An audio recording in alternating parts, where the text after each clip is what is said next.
6 ਜੂਨ ਸਿੱਖ ਕੌਮ ਲਈ ਬਹੁਤ ਮੰਦਭਾਗਾ ਦਿਨ ਸੀ। ਸਿੱਖ ਕੌਮ ਉਸ ਦਿਨ ਰੋਈ, ਕਰਲਾਈ।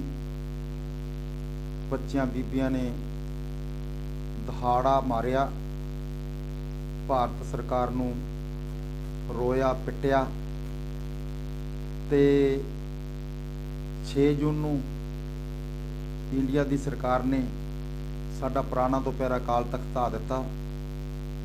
ਸਾਡੀਆਂ ਧੀਆਂ ਭੈਣਾਂ ਦੀਆਂ ਬੇਪਤੀਆਂ ਕਰ ਦਿੱਤੀਆਂ।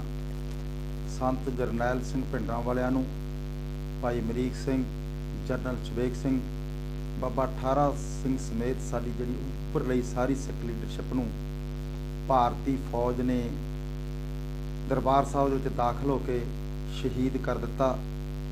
ਹੋਰ 36 ਗੁਰਦੁਆਰਿਆਂ ਤੇ ਹਮਲਾ ਕਰ ਦਿੱਤਾ ਤੇ ਉਹਦੇ ਵਿੱਚ ਫੌਜ ਵਾੜ ਦਿੱਤੀ। ਪਿੰਡਾਂ ਦੇ ਵਿੱਚ ਹਬੜ ਕਰਦੀ ਫੌਜ ਸਾਡੇ ਨੌਜਵਾਨਾਂ ਨੂੰ ਦਹਾੜ ਭਾਲਦੀ ਰਹੀ ਤੇ ਫੜ ਕੇ ਉਹਨੂੰ ਮਾਰਦੀ ਰਹੀ, ਜਿਹਨੂੰ ਅਸੀਂ ਕਦੇ ਵੀ ਭੁੱਲ ਨਹੀਂ ਸਕਦੇ। ਮੈਂ ਕਹਿਣਾ ਚਾਹੁੰਦਾ, ਇੰਡੀਆ ਸਰਕਾਰ ਸਾਨੂੰ ਜਵਾਬ ਦੇਵੇ, ਸਾਡੇ ਦਰਬਾਰ ਸਾਹਿਬ ਤੇ ਹਮਲਾ ਕਿਉਂ ਕੀਤਾ, ਸੰਤ ਜਰਨੈਲ ਸਿੰਘ ਭਿੰਡਰਾਂਵਾਲਿਆਂ ਨੂੰ ਸ਼ਹੀਦ ਕਿਉਂ ਕੀਤਾ, ਜਦੋਂ ਕਿ ਸੰਤ ਜਰਨੈਲ ਸਿੰਘ ਭਿੰਡਰਾਂਵਾਲਿਆਂ ਤੇ ਕੋਈ ਪਰਚਾ ਦਰਜ ਨਹੀਂ ਸੀ। ਉਹ ਤਰਕ ਦੀ ਗੱਲ ਕਰਦੇ ਸੀ, ਉਹ ਪੰਜਾਬ ਦੇ ਪਾਣੀਆਂ ਦੀ ਗੱਲ ਕਰਦੇ ਸੀ, ਉਹ ਸਿੱਖ ਨੌਜਵਾਨੀ 'ਚ ਪਤਤਪੁਣਾ ਜਿਹੜਾ ਸੀ ਉਹ ਜਿਹੜਾ ਪਲਪਲਿਆ ਸੀ ਉਹਦੀ ਗੱਲ ਕਰਦੇ ਸੀ, ਉਹ ਹੈੱਡਵਰਕਸਾਂ ਦੀ ਗੱਲ ਕਰਦੇ ਸੀ, ਪੰਜਾਬੀ ਬੋਲਦੇ ਇਲਾਕਿਆਂ ਦੀ ਗੱਲ ਕਰਦੇ ਸੀ, ਜੋ ਸਾਡੇ ਬੁਨਿਆਦੀ ਹੱਕ ਸੀ, ਜੋ ਇੰਡੀਆ ਸਰਕਾਰ ਨੇ ਸਾਡੇ ਨਾਲ 1947 'ਚ ਵਾਅਦਾ ਕੀਤਾ ਕਿ ਉੱਤਰੀ ਭਾਰਤ ਵਿੱਚ ਤੁਹਾਨੂੰ ਆਜ਼ਾਦ ਦਿੱਤਾ ਜਾਊਗਾ। ਡਾਕ ਵਿਭਾਗ, ਫੌਜ ਤੇ ਕਰੰਸੀ ਨੂੰ ਛੱਡ ਕੇ ਤੁਸੀਂ ਫਰੀਡਮ ਆਫ ਤੁਹਾਡੀ ਸਪੀਚ ਹੋਊਗੀ, ਜੋ ਕਿ ਸੰਵਿਧਾਨ ਦੀ ਧਾਰਾ 14, 19, 21 ਮੁਤਾਬਕ ਤੁਸੀਂ ਕਰ ਵੀ ਸਕਦੇ ਹੋ ਕਿ ਤੁਹਾਡਾ ਝੰਡਾ ਲਹਿਦਾ ਹੋਊਗਾ, ਤੁਹਾਡਾ ਆਪਣਾ ਖਿੱਤਾ ਲਹਿਦਾ ਹੋਊਗਾ, ਭਾਵ ਤੁਸੀਂ ਆਪਦੇ ਮਿੱਥ ਸਕੋਗੇ। ਉਹ ਮੰਗਾਂ ਮੰਗਣ ਦੀ ਬਜਾਏ ਗੋਲੀਆਂ ਮਾਰ ਦੇਣੀਆਂ ਤੇ ਸ਼ਹੀਦ ਕਰ ਦੇਣਾ। ਤੇ ਇਹ ਸਰਕਾਰ ਦੀ ਜਿਹੜੀ ਬਦਨੀਤੀ 1947 ਤੋਂ ਬਾਅਦ ਸੀ ਕਿ ਜਦੋਂ ਕਿ ਸਾਨੂੰ ਵੱਲਭ ਭਾਈ ਪਟੇਲ ਨੇ ਕਿਹਾ ਤੁਸੀਂ ਜਰੈਮ ਪੇਸ਼ਾ ਕੌਮ ਆ, ਚੋਰਾਂ ਧਾੜਵੀਆਂ ਠੱਗਾਂ ਦੀ ਕੌਮ ਆ। ਸਾਡਾ ਪੁਰਾਣਾ ਤੋਂ ਪਿਆਰਾ ਅਕਾਲ ਤਖਤ ਕਾਂਗਰਸ ਨੇ, ਬੀਜੇਪੀ ਨੇ, ਆਰਐਸਐਸ ਨੇ, ਸੋਵੀਅਤ ਰੂਸ ਕਾਮਰੇਡਾਂ ਨੇ, ਬਰਤਾਨੀਆ ਨੇ, ਪ੍ਰਕਾਸ਼ ਸਿੰਘ ਬਾਦਲ ਨੇ, ਟੌੜੇ ਨੇ, ਰਾਮੂਵਾਲੀਆ ਨੇ, ਇਹ ਬਰਨਾਲੇ ਨੇ ਤੇ ਬਲਵੰਤ ਸਿੰਘ ਨੇ, ਇਹ ਸਾਰੀ ਚੰਡਾਲ ਚੌਂਕੜੀ ਤੇ IB ਰੌ ਨੇ ਸਾਰਿਆਂ ਨੇ ਰਲ ਕੇ ਸਾਡਾ ਦਰਬਾਰ ਸਾਹਿਬ ਢਾਇਆ। ਤੇ ਹੁਣ ਬੀਬੀ ਜਗੀਰ ਕੌਰ ਤੇ ਪ੍ਰਕਾਸ਼ ਸਿੰਘ ਬਾਦਲ ਮਗਰਮੱਛ ਦੇ ਅਥਰੂ ਵਹਾਰੇ ਹੈ ਤੇ ਕਹਿੰਦੇ ਅਸੀਂ ਦਰਬਾਰ ਸਾਹਿਬ ਦੇ ਵਿੱਚ ਉਹ ਬੀੜ ਜਿਹੜੀ ਸਾਂਭ ਕੇ ਰੱਖੀ ਹੈ ਜਿਹਦੇ 'ਚ ਗੋਲੀਆਂ ਲੱਗੀਆਂ ਉਹ ਪ੍ਰਕਾਸ਼ ਕਰ ਰਹੇ ਹਾਂ। ਤੇ 37 ਸਾਲ ਇਹ ਬੀੜ ਕਿਉਂ ਨਹੀਂ ਪ੍ਰਕਾਸ਼ ਕੀਤੀ ਗਈ? ਮੈਨੂੰ ਬੀਬੀ ਜਗੀਰ ਕੌਰ ਜਵਾਬ ਦੇਵੇ।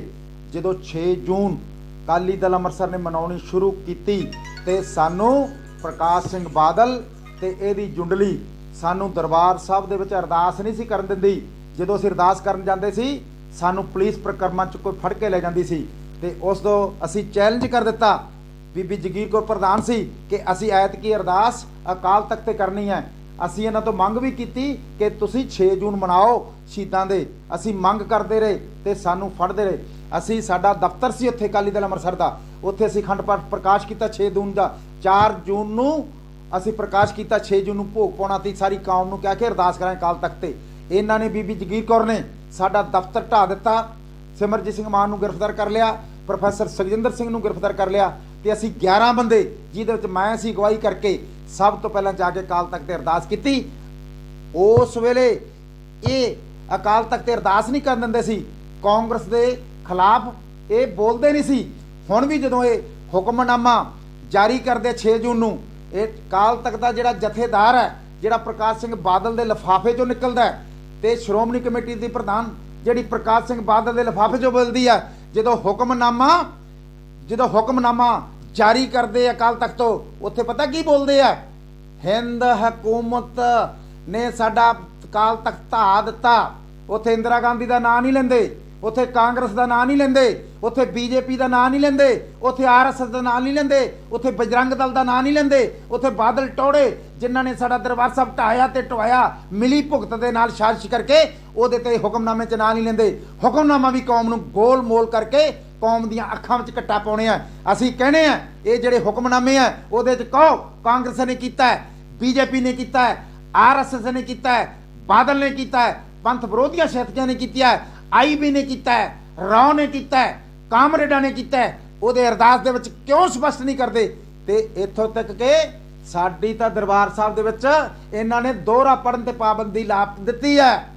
ਰਾਜ ਕਰੇਗਾ ਖਾਲਸਾ, ਹੁਣ ਦਰਬਾਰ ਸਾਹਿਬ ਦੇ ਦੋਹਰਾ ਨਹੀਂ ਪੜਦੇ। ਜੇ ਇਹਨਾਂ 'ਚ ਹਿੰਮਤ ਸੀ ਹੁੰਦੀ ਤੇ ਉੱਥੇ ਦੋਹਰਾ ਪੜਨਾ ਕਿਉਂ ਨਹੀਂ ਚਾਲੂ ਕਰਦੇ? ਕਿ ਦੋਹਰੇ ਦੇ ਵਿੱਚ ਕੀ ਹੈ? ਰਾਜ ਕਰੇਗਾ ਖਾਲਸਾ, ਖਾਲਸਾ ਰਾਜ ਦੀ ਗੱਲ ਆਉਂਦੀ ਹੈ, ਰਾਜ ਤੋਂ ਤੜਪ ਹੁੰਦੀ ਹੈ ਸਾਰਾ ਕੁਝ। ਅਸੀਂ ਮੈਂ ਸਾਰਿਆਂ ਲੋਕਾਂ ਨੂੰ ਕਹਿਣਾ ਕਿ ਹੁਣ ਮਗਰਮੱਛ ਦੇ ਥਰੂ ਇਹ ਵਹਾਰੇ ਹੈ ਤੇ 2500 ਬੀੜਾਂ ਬੇਅਦਬੀ ਕੀਤੀ ਤੇ ਬੇਅਦਬੀ ਕਾਂਗਰਸ ਨੇ ਵੀ ਕੀਤੀ, ਬੇਅਦਬੀ ਪ੍ਰਕਾਸ਼ ਸਿੰਘ ਬਾਦਲ ਨੇ ਵੀ ਕੀਤੀ। ਤੇ ਮੈਨੂੰ ਪ੍ਰਕਾਸ਼ ਸਿੰਘ ਬਾਦਲ ਵੀ ਜਵਾਬ ਦੇਵੇ, ਜਦੋਂ ਨਿਰੰਕਾਰੀ 78 ਦੇ ਵਿੱਚ ਇੱਥੇ ਗੁਰੂ ਗ੍ਰੰਥ ਸਾਹਿਬ ਦੇ ਬਰਾਬਰ ਬਹਿੰਦਾ ਸੀਗਾ, 13 ਸਿੰਘ ਸ਼ਹੀਦ, ਭਾਈ ਫੌਜਾ ਸਿੰਘ ਬੱਬਰਾਂ ਦਾ ਸ਼ਹੀਦ ਹੋ ਗਿਆ, ਤੇ ਮੈਨੂੰ ਪ੍ਰਕਾਸ਼ ਸਿੰਘ ਬਾਦਲ ਜਵਾਬ ਦੇਵੇ ਕਿ ਨਿਰੰਕਾਰੀ ਨੂੰ ਤੂੰ ਆਪਣੀ ਗੱਡੀ ਦੇ ਵਿੱਚ ਬਿਠਾ ਕੇ ਹਰਿਆਣੇ ਦੇ ਬਾਰਡਰ ਤੋਂ ਪਾਰ ਕਿਉਂ ਕਰਾਇਆ? 13 ਸਿੰਘਾਂ ਦੀ ਤੂੰ ਸਾਰ ਲਈ ਅੱਜ ਤੱਕ, ਤੇ ਇਹ ਸਾਰ ਲਈ ਹੈ। ਉਸੇ ਤਰੀਕੇ ਤੂੰ ਜਿਵੇਂ ਉਹਨੂੰ ਬਚਾਇਆ ਉਵੇਂ ਤੂੰ ਸਰਸੇ ਵਾਲੇ ਸਾਧ ਨੂੰ 2017 ਚ ਬਚਾਇਆ, ਤੇ ਜਿਵੇਂ ਤੂੰ ਉਹਨੂੰ ਬਚਾਇਆ ਤੇ ਉਵੇਂ ਤੁਸੀਂ ਗੁਰੂ ਗ੍ਰੰਥ ਸਾਹਿਬ ਦੇ ਦੋਸ਼ੀਆਂ ਨੂੰ ਬਚਾਇਆ। ਮੈਂ 6 ਜੂਨ ਨੂੰ ਪੂਰੀ ਸਿੱਖ ਕੌਮ ਨੂੰ ਅਪੀਲ ਕਰਦਾ ਕਿ ਆਪਾਂ ਸ਼ਾਂਤੀ ਵਿੱਚ ਰਹਿ ਕੇ, ਜਾਬਤੇ ਵਿੱਚ ਰਹਿ ਕੇ ਆਪਾਂ 6 ਜੂਨ ਨੂੰ ਦਰਬਾਰ ਸਾਹਿਬ ਪਹੁੰਚ ਗਏ। ਅਸੀਂ 37ਵਾਂ ਖਾਲਿਸਤਾਨ ਡੇ ਉਸ ਦਿਨ ਮਨਾਉਣਾ, ਕਿਉਂਕਿ ਸੰਤ ਜਰਨੈਲ ਸਿੰਘ ਭਿੰਡਰਾਂਵਾਲੇ ਨੇ ਕਿਹਾ ਸੀ ਜਿਸ ਦਿਨ ਦਰਬਾਰ ਸਾਹਿਬ ਤੇ ਹਮਲਾ ਹੋਵੇਗਾ ਖਾਲਿਸਤਾਨ ਦੀ ਨੀਂਹ ਰੱਖੀ ਜਾਵੇਗੀ, ਇਹ ਮਨਾਈਏ। ਦੂਜੇ ਪਾਸੇ ਅੱਜ ਬਿਲਕੁਲ ਸ਼ੀਸ਼ੇ ਤਰ੍ਹਾਂ ਗੱਲ ਸਾਫ਼ ਹੋ ਗਈ ਆ।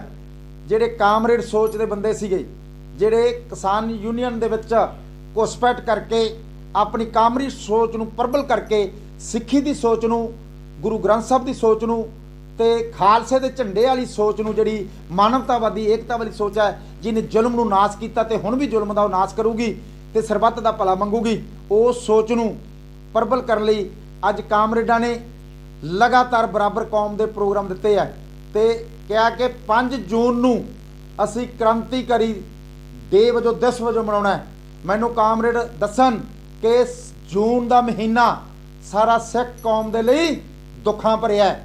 ਜੇ ਇਹ ਦੁਸ਼ਮਣ ਨਾਲ ਰਲ ਸਕਦੇ ਹੈ, ਫਿਰ ਜੇ ਸਾਡੇ ਨਾਲ ਅਫਸੋਸ ਨਹੀਂ ਕਰ ਸਕਦੇ, ਫਿਰ ਇਹਨਾਂ ਦੀ ਪਾਲਿਸੀ ਕਿੱਥੇ ਹੈ? ਮੈਨੂੰ ਦੱਸੋ ਵੀ ਕਾਹਦੀ ਕ੍ਰਾਂਤੀ ਹੈ?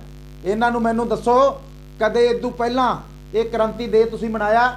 ਇਹ ਸਿੱਖ ਕੌਮ ਨੂੰ ਦੱਸਣ, ਪੰਜਾਬ ਵਾਸੀਆਂ ਨੂੰ ਦੱਸਣ, ਕਿਸਾਨਾਂ ਨੂੰ ਦੱਸਣ, ਦੁਕਾਨਦਾਰਾਂ ਨੂੰ ਦੱਸਣ, ਮਜ਼ਦੂਰਾਂ ਨੂੰ ਦੱਸਣ, ਜਿਹੜਾ ਕ੍ਰਾਂਤੀਕਾਰੀ ਦਿਨ ਮਨਾ ਰਹੇ ਹੋ ਤੁਸੀਂ, ਕ੍ਰਾਂਤੀ ਕਿਹੜੀ ਲੈਂਦੀ ਹੈ? ਨਾ ਤੁਸੀਂ ਪੰਜਾਬ ਦੇ ਪਾਣੀਆਂ ਤੇ ਲੜੇ, ਨਾ ਤੁਸੀਂ ਪੰਜਾਬੀ ਬੋਲਦੇ ਇਲਾਕਿਆਂ ਤੇ ਲੜੇ, ਨਾ ਤੁਸੀਂ ਭਾਵਾਂ ਤੇ ਲੜੇ, ਨਾ ਸਾਡਾ ਲਾਇਸੈਂਸ ਪੀ ਬੋਰ ਦਾ ਬਣਾ ਨਹੀਂ ਸਕਦਾ ਜੋ ਸਟੇਟ ਸਬਜੈਕਟ ਹੈ, ਨਾ ਤੁਸੀਂ ਉਹਦੇ ਤੇ ਲੜੇ, ਨਾ ਤੁਸੀਂ ਕਪੂਰੀ ਦੇ ਮੋਰਚੇ ਤੇ ਲੜੇ, ਤੇ ਨਾ ਮੋਦੀ ਨੇ 60,000 ਕਿਸਾਨਾਂ ਦਾ ਉਜਾੜਾ ਕੀਤਾ। ਅਕਾਲੀ ਦਲ ਅੰਮ੍ਰਿਤਸਰ ਯੂਨੀਅਨ ਗਈ, ਨਾ ਤੁਸੀਂ ਉੱਥੇ ਲੜੇ, ਨਾ ਤੁਹਾਡੇ ਬੰਦੇ ਨੇ 45 ਮੈਂਬਰ ਆਫ ਪਾਰਲੀਮੈਂਟ ਸੀ, ਨਾ ਦਰਬਾਰ ਸਾਹਿਬ ਤੇ ਹਮਲੇ ਤੇ ਬੋਲਿਆ, ਨਾ ਤੁਸੀਂ ਕਿਸਾਨਾਂ ਤੇ ਬੋਲਿਆ, ਨਾ ਤੁਸੀਂ ਪਾਰਲੀਮੈਂਟ ਮਜ਼ਦੂਰਾਂ ਤੇ ਬੋਲਿਆ, ਨਾ ਤੁਸੀਂ ਪੰਜਾਬ ਦੀਆਂ ਸਾਰੀਆਂ ਸ਼ੂਗਰ ਮਿੱਲਾਂ ਬੰਦ ਪਈਆਂ ਨਾ ਉਹਨਾਂ ਦੇ ਪਾਰਲੀਮੈਂਟ 'ਚ ਬੋਲਿਆ, ਨਾ ਮਜ਼ਦੂਰਾਂ ਦੀ ਦੁਰਦਸ਼ਾ ਹੋ ਰਹੀ ਹੈ, ਬੀਬੀਆਂ ਤੇ ਮਜ਼ਦੂਰਾਂ ਦੇ ਜ਼ੁਲਮ ਹੋ ਰਿਹਾ, ਨਾ ਤੁਹਾਡੇ ਬੰਦੇ 45 ਉਹਨਾਂ ਤੇ ਬੋਲੇ। ਤੇ ਹੁਣ ਤੁਸੀਂ ਕਿਸਾਨਾਂ ਨੂੰ, ਅਜੇ 300 ਕਿਸਾਨ ਤੋਂ ਵੱਧ ਸਾਡੇ ਬੀਬੀਆਂ ਬੱਚੇ ਸ਼ਹੀਦ ਹੋ ਗਏ ਆ, ਲੰਗਰਾਂ ਵਾਲੇ ਬੈਠੇ ਆ, ਤੁਸੀਂ ਫਿਰ ਕਿਹੜੀ ਖੁਸ਼ੀ 'ਚ ਕਿਹੜਾ ਮੋਰਚਾ ਜਿੱਤਿਆ, ਕਿਹੜੀ ਕ੍ਰਾਂਤੀ ਲਿਆਂਦੀ ਹੈ? ਤੁਸੀਂ ਅੱਜ ਕ੍ਰਾਂਤੀ ਦਿਵਸ ਬਣਾਉਣੇ ਹੋ, ਇਸ ਕਰਕੇ ਤੁਸੀਂ ਸਿੱਖ ਕੌਮ ਤੇ ਕਿਸਾਨਾਂ ਦੇ ਪੱਲੇ ਕੱਖ ਨਹੀਂ ਪਾਇਆ। ਸਮਾਂ ਦੂਜੇ ਪਾਸੇ ਅਨੰਦਪੁਰ ਸਾਹਿਬ ਦਾ ਹੋਲਾ ਮੱਲਾ ਸੀ, ਤੁਸੀਂ ਬਰਾਬਰ ਦੇ ਪ੍ਰੋਗਰਾਮ ਕੀਤੇ, ਇਸ ਕਰਕੇ ਅਸੀਂ ਖਾਲਸੇ ਦੀ ਗੱਲ ਕੀਤੀ, ਤੁਸੀਂ ਲਾਲ ਝੰਡੇ ਦੀ ਗੱਲ ਕੀਤੀ, ਅਸੀਂ ਏਕਤਾ ਦੀ ਗੱਲ ਕੀਤੀ, ਤੁਸੀਂ ਫੁੱਟ ਪਾਉਣ ਦੀ ਗੱਲ ਕੀਤੀ, ਅਸੀਂ ਨੌਜਵਾਨਾਂ ਦੀ ਗੱਲ ਕੀਤੀ, ਤੁਸੀਂ ਨੌਜਵਾਨਾਂ ਨੂੰ ਦਰਕਾਰਨ ਦੀ ਗੱਲ ਕੀਤੀ। ਇਸ ਕਰਕੇ ਇਹ ਜਿਹੜੇ ਸਾਰੇ ਮਾਮਲੇ ਕਰਕੇ ਤੁਸੀਂ ਅੱਖਾਂ 'ਚ ਘੱਟਾ ਪਾ ਰਹੇ ਹੋ। ਮੈਂ ਪੰਜਾਬ ਦੇ ਲੋਕਾਂ ਨੂੰ ਅਪੀਲ ਕਰਦਾ ਕਿ ਕੋਈ ਨੋ ਕ੍ਰਾਂਤੀ ਡੇ, ਨੋ ਕ੍ਰਾਂਤੀ ਡੇ, ਨੋ ਕ੍ਰਾਂਤੀ ਡੇ। ਅਸੀਂ ਕ੍ਰਾਂਤੀ ਡੇ ਨੂੰ ਨਹੀਂ ਮੰਨਾਂਗੇ, ਨਹੀਂ ਮੰਨਾਂਗੇ, ਨਹੀਂ ਮੰਨਾਂਗੇ। ਕ੍ਰਾਂਤੀ ਡੇ ਗੋ ਬੈਕ, ਕ੍ਰਾਂਤੀ ਡੇ ਗੋ ਬੈਕ, ਕ੍ਰਾਂਤੀ ਡੇ गो बैक, क्रांति डे वापस जा, वापस जा।